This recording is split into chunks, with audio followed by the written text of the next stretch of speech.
dear students, welcome back to my YouTube channel. So let's discuss next topic of unit 1, that is electrostatics, and this is chapter number 5. So chapter number 5 मतलब capacitor and capacitance हमारा चल रहा है. So last lecture के अंदर ही हमने start करा अपना 5th chapter. 5th chapter में आप लोगों ने पढ़ा होगा कि कैपेसिटर क्या है, कैपेसिटर के यूनिट्स क्या हैं, कैपेसिटेंस क्या है, और डाइलेक्ट्रिक, पोलराइजेशन और पैरेलल प्लेट कैपेसिटर, सफेरिकल, छोटे छोटे एक्चुअली सुनने में ज़्यादा आर्टिकल्स लग रहे हैं लेकिन बहुत स्मॉल आर्टिकल्स हैं, जस्ट डेफिनेशंस हैं, और उसमें सिर्फ एक ही आर्टिकल है जो 2 मार्क्स का आ सकता है, that is the spherical capacity. जो कैपेसिटी है सफेरिकल कैपेसिटर के अंदर कैसे स्टोर होगी, बस वही एक है जो जिसके 1 मार्क्स के MCQs भी आ सकते हैं. बाकी जितनी भी डेफिनेशन करी है वो सारी 1 मार्क्स की डेफिनेशन है. एक आर्टिकल किया था parallel plate capacitor. It's rare chances कि आपको कभी 5 मार्क्स का पूछा जाए, क्योंकि 3 मार्क्स का क्वेश्चन इस लेक्चर में, इस यूनिट में से नहीं आएगा. 1 मार्क्स, 2 मार्क्स और 5 मार्क्स का क्वेश्चन आएगा. सो मार्किंग स्कीम को ध्यान में रखते हुए अपने सारा सिलेबस कवर करेंगे, अपने सारे topics according to Punjab board हम लोग डिस्कस करेंगे. सो चलिए नेक्स्ट टॉपिक जो है that is capacitance of parallel plate capacitor with dielectric slab, which is most important topic, जो कि आपके एग्जाम में पेपर में 5 मार्क्स का क्वेश्चन आने के चांसेस बहुत ज़्यादा है. सो चलिए डिस्कस करते हैं which is the most important topic. So सबसे पहले आपने क्या करना है, एक डायग्राम ड्रॉ करनी है. एक्चुअली मैंने थ्योरी इसलिए लिखी है कि अपना टाइम वेस्ट ना हो. सो चलिए सबसे पहले क्या है, consider parallel plate capacitor having area A. सबसे पहले आपने क्या करना है, एक एरिया लेना है. मान लीजिए this is plates, A plate and a B plate. ठीक है जी. सबसे पहले आप लोगों ने क्या करना है, प्लेट्स ड्रॉ करनी है. ए प्लेट के ऊपर जो चार्ज है that is the positive charge, और बी प्लेट के ऊपर जो चार्ज है that is the negative charge. अब जल्दी से बताओ कि चार्ज ऑलवेज कैसे फ्लो करेगा, पॉजिटिव टू नेगेटिव चार्ज. अगर इस तरफ इलेक्ट्रिक फील्ड लाइंस होंगी तो ड्रॉ करने की जरूरत नहीं है, सिंपल बना दो कि इलेक्ट्रिक फील्ड लाइन आपकी इस तरफ होगी. ठीक है जी. इलेक्ट्रिक फील्ड लाइन क्लियर होगी, पॉजिटिव टू नेगेटिव. सो इस डायरेक्शन में आपकी इलेक्ट्रिक फील्ड लाइंस होंगी. अब नेक्स्ट क्या है, separated by a distance capital small D. इसका मतलब यहां से लेकर यहां तक जो भी डिस्टेंस है वो कितना है, स्मॉल डी डिस्टेंस. सो इसकी कैपेसिटेंस कितनी होगी. लास्ट आर्टिकल किया था. लास्ट आर्टिकल जो है बेटा वो इंपॉर्टेंट नहीं है, लेकिन उसका रिजल्ट यहाँ पे यूज होगा. वहां पे आंसर क्या आया था, C is equal to epsilon naught A over D, because this is the first equation. इसलिए चाहे इसे C डैश मान लो, मैंने C नॉट मान लिया कि C नॉट किसके इक्वल है, epsilon naught A over D. ये कैपेसिटेंस का फॉर्मूला है जो कि लास्ट लेक्चर से आया. क्लियर हो गया जी. So this is our equation number 1. अब क्या करना है, कैपेसिटेंस के अंदर डाइलेक्ट्रिक स्लैब को इंसर्ट करना है. आपने कभी कैपेसिटर देखा है, मैंने आपको लास्ट लेक्चर में बोला था कि कंडेंसर है. कंडेंसर अगर फैन के अंदर नहीं होगा फिर क्या होगा, आपका फैन चलेगा बहुत ज़्यादा मरी हुई स्पीड पर चलेगा. क्लियर हो गया, मतलब बहुत ज़्यादा स्लो चलेगा. अगर आप कंडेंसर उसमें ऐड नहीं करोगे वो इतना ज़्यादा स्लो होगा आपका फैन की आफ्टर सम टाइम वो भी खराब हो जाएगा. इसलिए आपको कंडेंसर उसमें ऐड करना होता है कि वो एनर्जी को स्टोर करके रखे और आपका फैन काफ़ी अच्छे से चले. ठीक है जी. सो चलिए नेक्स्ट क्या है कि इस पैरेलल प्लेट कैपेसिटर के अंदर आपने कोई डाइलेक्ट्रिक स्लैब को ऐड करना है. कौन से डाइलेक्ट्रिक स्लैब को, मान लीजिए कि यहाँ पे कोई मटेरियल ऐड कर दिया गया जिसे हम क्या बोलेंगे, dielectric slab. This is dielectric slab. ठीक है जी. ऑटोमेटिकली यहाँ पे क्या आ जाएगा, नेगेटिव साइन, और यहाँ पे क्या आ जाएगा, positive. This is due to the induction method. ठीक है जी. इंडक्शन की वजह से हमें पता है electric field line always moving from positive to negative. अगर पॉजिटिव टू नेगेटिव की तरफ जाएगा इसका मतलब इसकी इलेक्ट्रिक फील्ड लाइन कैसी होंगी, ऐसे. So this is electric field. इसकी electric field positive to negative होगी. इतनी चीज हो गई clear. Suppose dielectric of slab of thickness T. इसकी थिकनेस कितनी है, ये छोटा सा जो अंदर ऐड करा है डाइलेक्ट्रिक स्लैब, इसकी थिकनेस कितनी है, T. Is introduce between the 2 plates of a capacitor. Then electric field reduce to E, electric field कम हो जाएगी, ई की जो इलेक्ट्रिक फील्ड है वो कम क्यों होगी? Due to the polarisation. Polarisation क्या है कि एक पॉजिटिव और नेगेटिव चार्ज, लास्ट वीडियो में भी किया था कि पॉजिटिव और नेगेटिव चार्ज है, अगर आप इसे पोलराइज करने की कोशिश करेंगे तो डाइपोल बन जाएगा, एक पॉजिटिव और नेगेटिव साइन अलग अलग हो जाएंगे, टूटेंगे नहीं, ब्रेक नहीं होंगे, ब्रेक होने की बजाय ये एक डाइपोल बन जाएगा। डाइपोल की वजह से आपकी इलेक्ट्रिक फील्ड फ्लो होगी of the dielectric if we be the potential difference. PD मतलब पोटेंशियल डिफरेंस आपने फुल लिखना है, शॉर्ट फॉर्म में नहीं लिखना, बिटवीन को भी शॉर्ट फॉर्म में नहीं लिखना। Potential difference between the plates of the capacitor is, then आपका पोटेंशियल डिफरेंस कितना होगा? चलिए पोटेंशियल डिफरेंस पढ़ते हैं कि कितना होगा। पोटेंशियल डिफरेंस को किसके साथ लिखेंगे? V के साथ, ठीक है जी। और इलेक्ट्रिक फील्ड कितनी अप्लाई हो रही है? This is E T, electric field कितनी लग रही है? E, और इसकी थिकनेस कितनी है? T। फर्स्ट पोटेंशियल क्या हो गया आपका? ET, ठीक है जी। बेटा अदरवाइज आपका इलेक्ट्रिक फील्ड किसके इक्वल है? Electric field is equal to V over D, यही था। अगर यहां से V निकाल लो, ये टर्म बच गई, V is equal to ED। E मतलब इलेक्ट्रिक फील्ड, D मतलब कितनी थिकनेस है, थिकनेस हम लोग कितनी यूज कर रहे हैं? Small t, that is why यहाँ पे क्या आ गया आपका? ET। अब एक चीज का तो इलेक्ट्रिक फील्ड है नहीं, दूसरा इलेक्ट्रिक फील्ड भी है जो बाहर वाली प्लेट्स की वजह से है। इसका मतलब कोई ना कोई टर्म इसमें ऐड होगी। कौन सी टर्म?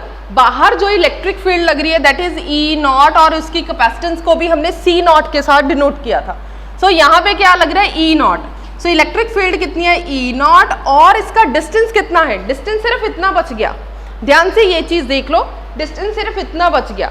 टोटल D में से T माइनस कर दो। अगर D में से T माइनस कर दोगे, ये वाला पोर्शन प्लस ये वाला पोर्शन, ये बच जाएगा। ध्यान से देखो, टोटल डिस्टेंस कितना है? D, सेंटर वाला T, हमें सिर्फ ये वाला पोर्शन चाहिए, सेंटर वाला पोर्शन नहीं चाहिए। टोटल कितना है? D, और सेंटर वाला पोर्शन T। D में से अगर T निकाल दोगे, ये आपका डिस्टेंस आ जाएगा। ये स्टेप सबको क्लियर है कि किस तरीके से करा? आगे है, सिंस वी नो, हमें पता है डाइलेक्ट्रिक कांस्टेंट क्या है? E0 over E is equal to K। ये कांस्टेंट है डाइलेक्ट्रिक कांस्टेंट, ठीक है जी। ये क्या चीज है आपकी? Dielectric constant, E0 over E is equal to K। ये टर्म हम लोग यहाँ पे पुट करेंगे। यहाँ से बेटा आप लोग अपनी E की वैल्यू निकाल लो, और E का आंसर कितना आएगा? K को इस तरफ ले आओ, E0 ओवर K, ठीक है जी। बेटा यहाँ से मैं वैल्यू को रब करने लगी हूँ, जो थ्योरी पोर्शन है। थ्योरी पोर्शन आई होप आप लोगों ने लिख लिया होगा अब तक, अगर नहीं लिखा तो वीडियो को पॉज करके लिख लें। V को एज सच लिखें, E की जगह पर क्या लिखने लगे हैं? E0 over K। इसे दे दो equation number 2, put this in equation number 2, इससे इक्वेशन नंबर 2 में पुट करें। E की जगह पे क्या आएगा? E0 ओवर K, T की जगह पे T, प्लस E0 की जगह पर E0, D minus T। Simply कुछ नहीं करा, जस्ट वैल्यूज पुट करी है, सिर्फ E की वैल्यू, ये वाली वैल्यू ये पुट करी है, E0 ओवर K। ध्यान से देखो, E0 is a common, bracket के अंदर क्या बच गया? T ओवर K, प्लस ये टर्म बाहर निकल गई, अंदर क्या बच गया? D माइनस T, ये बच गया आपकी V। यहां तक बेटा पोटेंशियल सबको क्लियर है, ठीक है। अगर आप ब्रैकेट्स नहीं भी लगाओगे तब भी चलेगा, D माइनस T तक आपकी टर्म बच गई। मान लीजिए this is our equation number 3, ठीक है जी। यहां से हमने क्या फाइंड आउट कर लिया? पोटेंशियल। जैसे लास्ट लेक्चर में किया था पैरेलल प्लेट कैपेसिटर में, सबसे पहले आपको V पता करनी है, V के बाद हमने C पता करनी है, लेकिन उसमें E की वैल्यू कुछ पुट करी थी। इलेक्ट्रिक फील्ड हमारी कितनी थी? Sigma divided by epsilon naught. We know, हमें पता है कि E0 की वैल्यू कितनी है? Sigma divided by epsilon naught. क्या हम पुट कर सकते हैं यहाँ पे? ठीक है, यहाँ पे पुट कर दो sigma divided by epsilon not.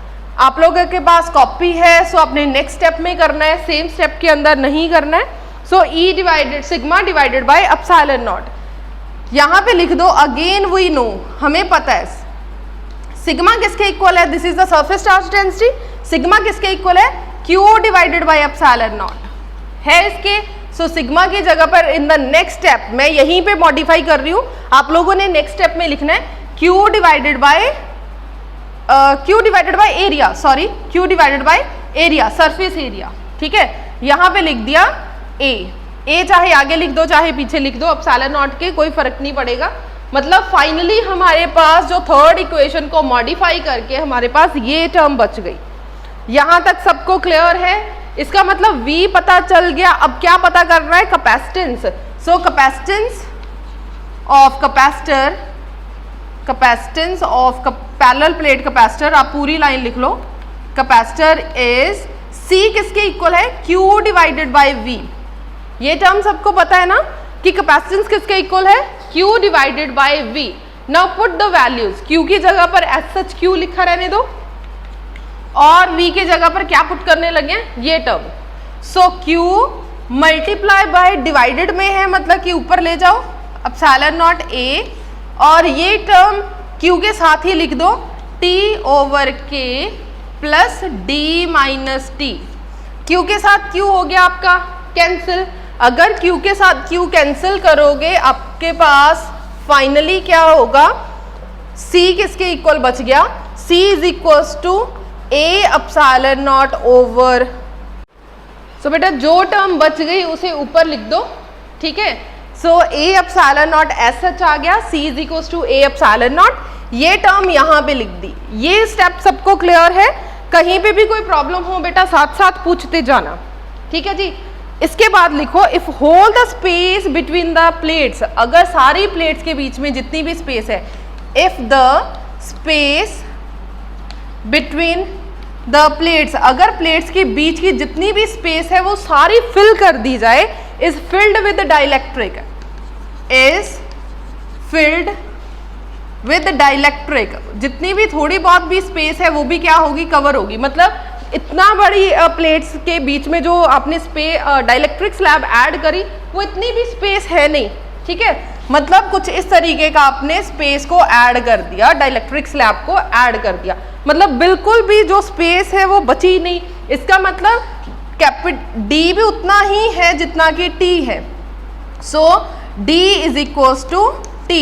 सो जितना T है उतना ही आपकी D की वैल्यू है, ठीक है जी। सो पुट करेंगे इक्वेशन नंबर, लास्ट इक्वेशन में A एप्सिलॉन नॉट, T की जगह पर क्या आ गया? Final distance D over K plus D minus T की जगह पर क्या पुट करने लगे हैं? D के साथ D कैंसिल, ये वाला K in the next step आगे ले जाओ। C is equal to K A epsilon not over D। So this is the final answer. Simply ये वाला जो K है उसे ऊपर ले जाओ। फाइनली बचा क्या?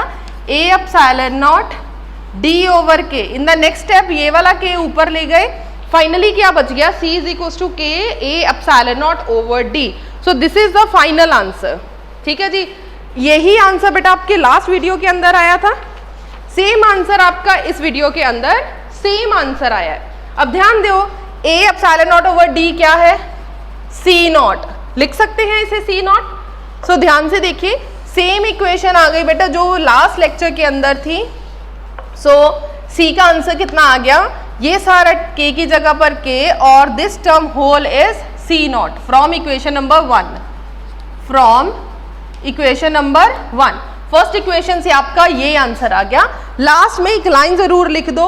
सो C is equal to K C naught as K is equal to greater than 1। अगर आपकी ये वाली K की वैल्यू ग्रेटर देन 1 होगी देन डेफिनेटली K को जब C नॉट के साथ मल्टीप्लाई करोगे तो इसकी वैल्यू इंक्रीज हो जाएगी, तो C is greater than C naught. For example C is equal to 2C naught, इसका मतलब इसकी वैल्यू इंक्रीज हो रही है 2C नॉट। अगर आप 5C नॉट पुट कर रहे हैं मतलब इसकी वैल्यू इंक्रीज हो रही है 5 टाइम्स, इसका मतलब C की वैल्यू इंक्रीज हो रही है। अगर K की वैल्यू ग्रेटर देन 1 मतलब 1 से बड़ी कोई भी टर्म हो सकती है, 2, 3, 4, 5, 6 कुछ भी हो सकती है। सो C की वैल्यू ऑलवेज ग्रेटर होगी C नॉट से। Is the capacitance of a capacitor increases when dielectric slab is inserted between the plates of the capacitor. So this is the final answer. So ये था हमारा most important question जो आपने बहुत अच्छे से प्रिपेयर करना है। अगर कहीं पे भी कोई प्रॉब्लम हो बेटा आप लोग पूछ सकते हो कहीं पे भी कोई डेफिनेशन स्किप हो गई हो तो आप लोग पूछ सकते हो दोबारा से। सो जाने से पहले वीडियो को लाइक करना है और मैक्सिमम शेयर करना है। Thank you so much. में डिस्कस करेंगे क्वेश्चन आंसर्स। इसके जो क्वेश्चंस है 1 मार्क्स के लिए भी इम्पॉर्टेंट है, 2 मार्क्स की क्वेश्चंस भी इम्पॉर्टेंट है। So first question is what do you mean by the dielectric polarization. Dielectric polarization का क्या मतलब है? Polarization of dielectric is defined as a dipole moment formed in an insulating material due to an external applied electric field. जैसे ही आप external applied electric field apply करेंगे then आपका जो पोल्स होगा वो किस में, डाई इलेक्ट्रिक में कन्वर्ट हो जाएगा। लाइक अगर यहाँ पे नेगेटिव है, सॉरी यहाँ पे पॉजिटिव और यहाँ पे नेगेटिव, तभी electric field positive to negative जाएगी। इस तरफ पॉजिटिव नेगेटिव और इस तरफ पॉजिटिव पोल जो है अट्रैक्ट कर जाएगा। ये बन गया आपका डाइलेक्ट्रिक पोलराइजेशन। पोलराइजेशन में है क्या, मोमेंटम जितना भी डाइपोल मोमेंट है वो फॉर्म कर जाएगा इंसुलेटिंग मटेरियल के अंदर due to an external applied electric field. External applied electric field की वजह से जो पोल्स बन जाएंगे that is dielectric polarization. What happen to the capacitance of a capacity when charge Q is on double. मान लीजिए कि आपने Q चार्ज को डबल कर दिया, ठीक है। Double means what happened to a capacitance of a capacitor when the charge Q is double। अगर आपने चार्ज Q को डबल कर दिया देन क्या होगा, हमें पता है कि C किसके इक्वल है, C is equal to Q divided by V। उन्होंने बोला अगर Q को डबल कर दो, ठीक है, देन आपकी कैपेसिटेंस भी क्या हो जाएगी, V आपकी डबल हो जाएगी, पोटेंशियल भी आपका डबल हो जाएगा, क्योंकि अकॉर्डिंग टू डेफिनेशन हमने क्या पढ़ा है कि Q is directly proportional to V। अगर आपका पोटेंशियल क्या होगा, अगर Q को आपने इंक्रीज़ करा देन V भी इंक्रीज़ होगा। इसका मतलब अगर आपने Q को डबल किया आपकी V भी क्या हो जाएगी, डबल। Q के साथ अगेन 2 के साथ 2 कैंसिल, C का आंसर सेम ही रहेगा Q divided by V। So ये लिखने की ज़रूरत नहीं है। So C is equal to Q divided by V same ही रहेगा। अगर Q को डबल किया potential difference is also double and potential remains same.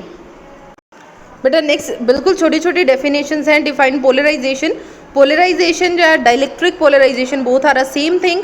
आप इसे थोड़ी सी लैंग्वेज मॉडर्न की बुक में थोड़ी सी लैंग्वेज चेंज है, नो प्रॉब्लम, जिस मर्जी बुक से करें, सारी डेफिनेशंस बिल्कुल करेक्ट है। फर्स्ट वाली एक्यूरेट की बुक में से थी और ये है आपकी मॉडर्न की बुक में से ये पिक्चर ली गई है। सो नो प्रॉब्लम, आप कहीं से भी लर्न कर लो। The stretching of dielectric atoms due to the displacement of a charge. Displacement of charge मतलब एक तरफ डिस्प्लेस हो गया चार्ज, एक तरफ पॉजिटिव हो गया और एक तरफ नेगेटिव हो गया in an atom under the action of applied electric field. जैसे ही आप अप्लाइड इलेक्ट्रिक फील्ड लगाओगे जितने भी चार्जेस होंगे वो डिस्प्लेस कर जाएंगे। सो इस स्ट्रेचिंग प्रोसेस को बोल देंगे पोलराइजेशन। नेक्स्ट है व्हाट इज डाइलेक्ट्रिक। डाइलेक्ट्रिक क्या है, a material that do not conduct electricity, जो इलेक्ट्रिसिटी को कंडक्ट नहीं करेगा, but an applied electric field. जैसे ही आप अप्लाइड इलेक्ट्रिक फील्ड इसे देंगे then induced charge is produced on its faces, उसके फेसिस पे इंड्यूस्ड चार्ज आ जाएगा। फॉर एग्जाम्पल जैसे हमने पढ़ा कि ये पॉजिटिव चार्ज है और यहाँ पे नेगेटिव चार्ज है।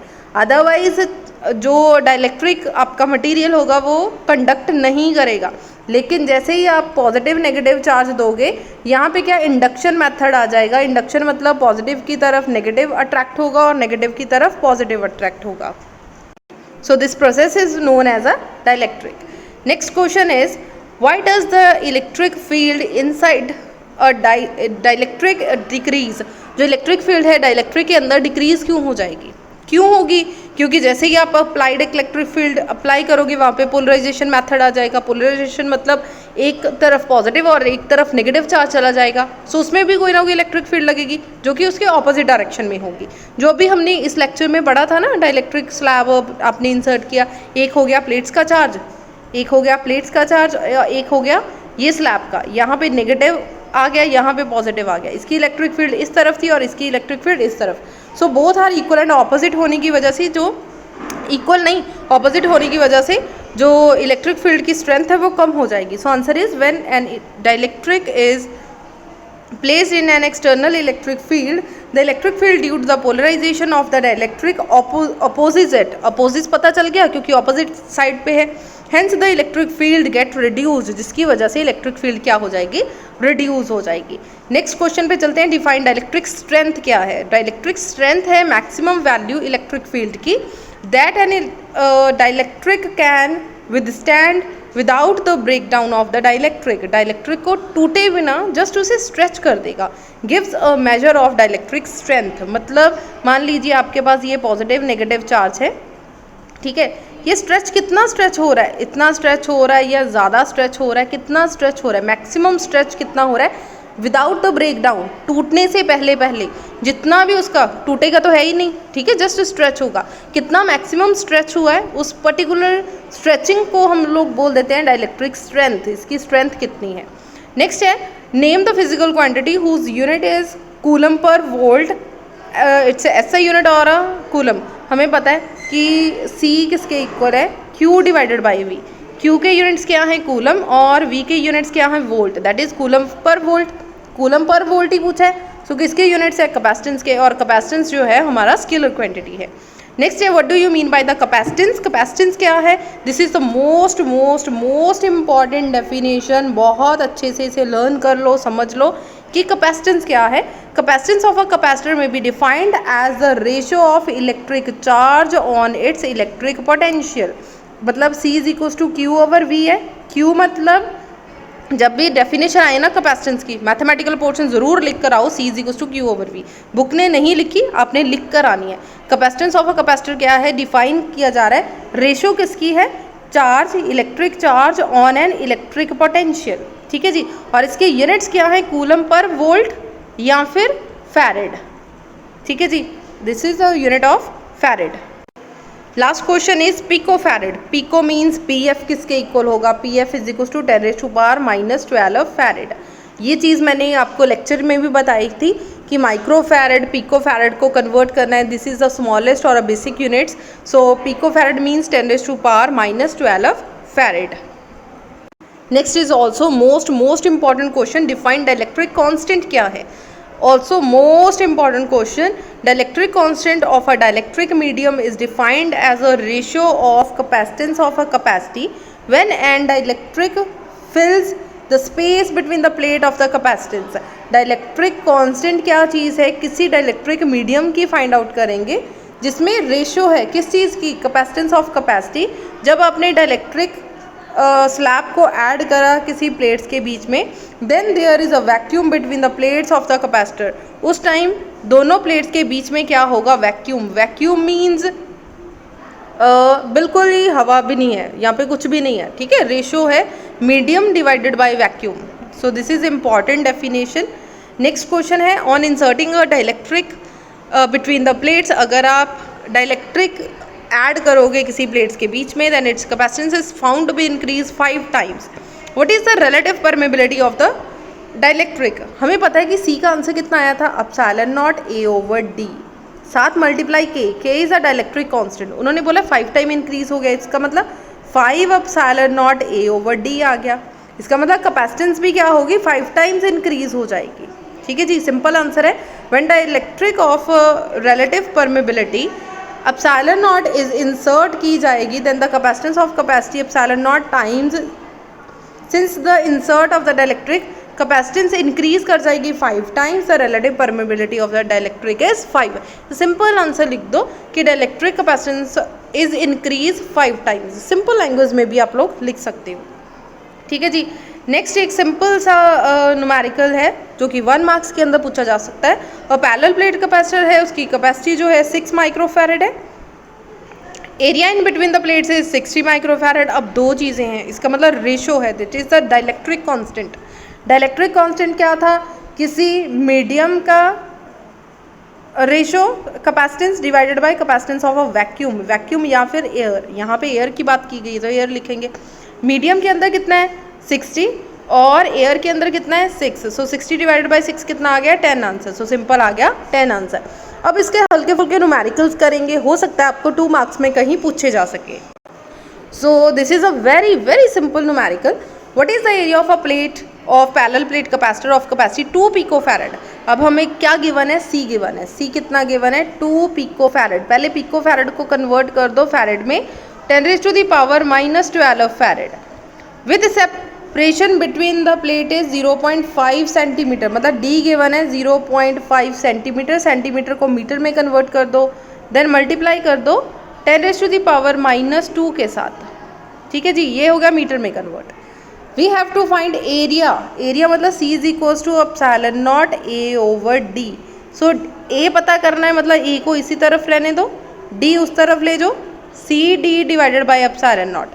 अब C की वैल्यू कितनी है 2 × 10⁻⁻12, D की वैल्यू -0.5 × 10⁻⁻2।